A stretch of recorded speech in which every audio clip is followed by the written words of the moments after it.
पूरी शंकराचार्य जी का भी जन्मदिन जो मनाया गया, उसमें देखिए कैसे कैसे लोग आए हैं, कैसे कैसे नेता आए हैं, और उन नेताओं का पूर्वकालिक इतिहास क्या रहा है और वृत्ति क्या रही है।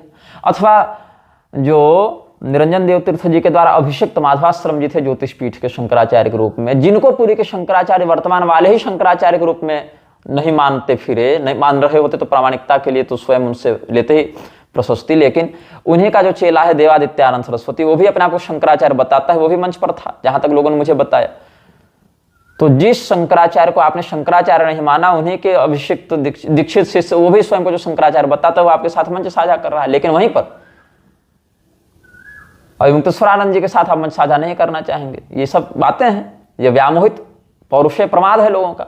अथवा जैसे अविमुक्तेश्वरानंद जी की ही बात करें, अभी जो विमान दुर्घटना हुई अहमदाबाद वाले विषय में, वहां पर उन्होंने एक वक्तव्य दिया उस विषय में कि गीता जल जाती और लोग बचे रहते तो बात समझ में आती। क्यों भाई, लोग भी बचे और गीता भी बचे। और रही बात कि लोग मर गए तो लोग अमृत पीकर तो आए नहीं थे। दुर्भाग्यपूर्ण घटना अवश्य है, बिल्कुल है, हमें पूरी सहानुभूति है। लेकिन इसके साथ साथ एक तथ्य यह भी है, यह संसार नश्वर ही है। हम भी किसी दिन मरेंगे, आप भी किसी दिन मरेंगे, आपके पूर्वज भी मरे, आपके वंशज भी मरेंगे। और केवल मनुष्यों के साथ या हिंदुओं के साथ या उसमें भी ब्राह्मणों के साथ केवल मृत्यु का नियम है, ऐसा नहीं है।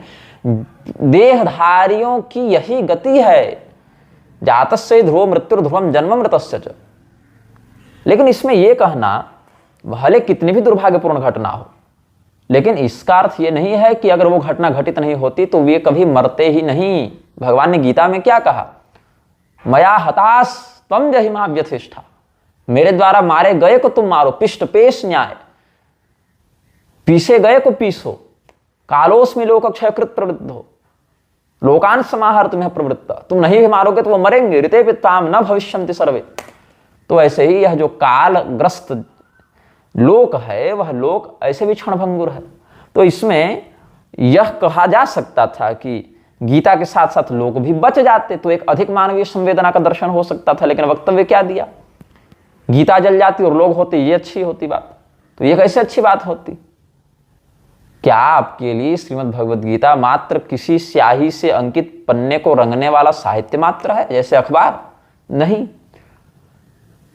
आप स्वयं शंकराचार्य के पद पर अभिषिक्त होकर अगर गीता जैसे महनीय ग्रंथ के जलने तक की बात को कहीं सकारात्मक भी हो सकता है ऐसा दिखा रहे हैं,